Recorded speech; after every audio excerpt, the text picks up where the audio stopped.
兵部主任甲立委早起开记者会，因批评讲，政府虽然伫2002年就已经承认兵部组嘛是台湾原住民，也毋过却无予因加入原住民基本法，等到要提出另外一个草案，这个草案目前嘛伫立法院伫审议。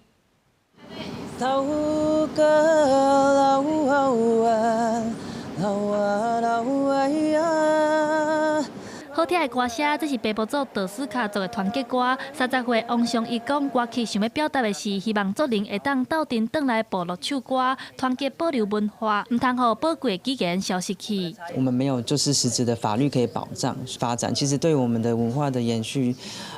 保护的一个机制是很有影响的。北部族人表示，因的文化会渐渐啊消失，是因为长期以来，因拢无互政府承认因是原住民，也无伫咧原住民族的基本法内面，真侪保障拢无。一直到2022年大法官做出解说，认为即摆的原住民身份法违宪，要伫咧3年内完成修正。行政院也伫咧今年9月份提出修法的草案，另外检定北部原住民族群身份法的草案来处理。它是另外的一个新的体系的法律，它就跟原住民族的社会架构是有点切割的方向。但是我们平埔族群最希望就是以原住民作为我们的身份认同，去回归这个大家庭。但是行政院的做法，互北部族人感觉无公平，因感觉同款是原住民，为什么搁爱特别设一个北部族专法？主张应该直接互因加入原住民族基本法，因为目前的原住民族基本法是有保障原住民考试加分，59岁就当退休，土地保留、医疗补助等等。不过目前北部族原住民草案就干那针对语言文化的部分，互因保障。